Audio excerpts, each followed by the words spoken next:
ഈ പാട്ട് ചിട്ടപ്പെടുത്തിയിരിക്കുന്നത് ജോൺപുരി എന്ന രാഗത്തിലാണ്. ജോൺപുരി രാഗത്തിന്റെ പ്രത്യേകതയും ഒരു ചരിത്രവും കൂടെ ഞാൻ ഈ സമയത്ത് പറയാൻ ആഗ്രഹിക്കുകയാണ്. ജോൺപൂർ എന്ന് പറഞ്ഞൊരു സ്ഥലമുണ്ട് UP. ഇപ്പം അതിന് ജോൺപൂർ എന്നാണ് അറിയപ്പെടുന്നത്. എൻ്റെ പഴയ പേര് ജപദഗ്നിപുരം എന്നായിരുന്നു. നമ്മുടെ പരശുരാമന്റെ പിതാവായ ജപദഗ്നി മഹർഷി ഇരുന്ന് തപസ് ചെയ്തിരുന്ന സ്ഥലമായതുകൊണ്ടാണ് അത്ര അതിന് ജപദഗ്നിപുരം എന്ന പേര് വന്നത്. മാലിക് കഫൂർ എന്ന് പറഞ്ഞ ഒരു അടിമ രാജവംശം സ്ഥാപിക്കാൻ പുറപ്പെട്ട മുഹമ്മദ് ബിൻ തുഗ്ലക്കിന്റെ ഒരു അടിമ, അദ്ദേഹം ഈ പ്രദേശം ഒരിക്കൽ കീഴടക്കുകയുണ്ടായി. മുഹമ്മദ് ബിൻ തുഗ്ലക്കിന് വളരെ പ്രിയപ്പെട്ട, സത്യം പറഞ്ഞാൽ അദ്ദേഹമായിട്ട് പ്രേമവാരവിഷയത്തിലായിരുന്ന ഒരു അടിമയായിരുന്നു മാലിക് കഫൂർ. അപ്പം മാലിക് കഫൂർ ജോൺപുര എന്നീ നഗരത്തിന് പേര് കൊടുത്തു. കാരണം ജോൺപുര എന്ന പേരിലാണ് ഇയാൾ അറിയപ്പെട്ടത്. ജോൺപുര എന്നുള്ള വാക്കിന്റെ അർത്ഥം മസ്റ്റ്, എപ്പോഴും എന്താ പറയാ, വളരെ ഈസി ആയിട്ട് നടക്കുന്ന ഒരാൾ, ജീവിതം വളരെ ലഘുവായിട്ട് കാണുന്ന ഒരാളുടെ അർത്ഥമാണ്. അങ്ങനെയായി ഈ പേര് കൊടുത്തു.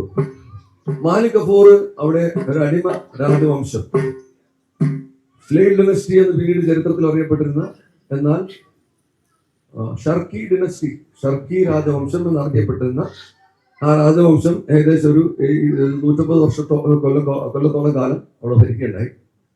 ഒരു സമയത്ത് ലോധി രാജവംശത്തിനെ പൂർണ്ണമായും ഭയപ്പെടുത്തുമാറ് വലിയൊരു സൈന്യം, ഏറ്റവും വലിയ സ്റ്റാൻഡിംഗ് ആർമി ഇന്ത്യയിൽ ഉണ്ടായിരുന്നത് ആ കാലഘട്ടത്തിൽ ഈ അടിമ രാജവംശത്തിനായിരുന്നു. അതിൽ അവസാനത്തെ സുൽത്താനായിരുന്നു മുഹമ്മദ് ഷാ ഷർക്കി എന്ന് പറയുന്ന ഒരു സുൽത്താൻ.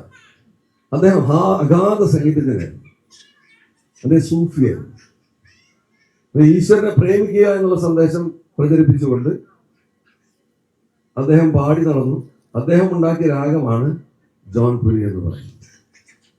അപ്പൊ ഈ ജോൺപുരി എന്ന് പറയുന്ന ഇങ്ങനെയുള്ള രാഗം, ഇപ്പൊ ഇദ്ദേഹത്തിന് വേറെ അബദ്ധം പറ്റിയെന്ന് വെച്ച് കഴിഞ്ഞാൽ, ഇദ്ദേഹം ഡൽഹി പിടിച്ചെടുക്കാൻ വേണ്ടി യമുനാ തീരം വരെ സൈന്യവുമായിട്ട് ചെന്നു.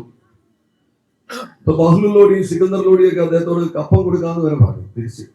പക്ഷെ അദ്ദേഹത്തിന് ആ സൈന്യത്തിന്റെ ബലം കണ്ടിട്ട് ഇവരെ തോൽപ്പിക്കാൻ പറ്റും എന്ന് തോന്നി. പക്ഷെ ആ യുദ്ധത്തിൽ അദ്ദേഹം പരാജയപ്പെട്ടു.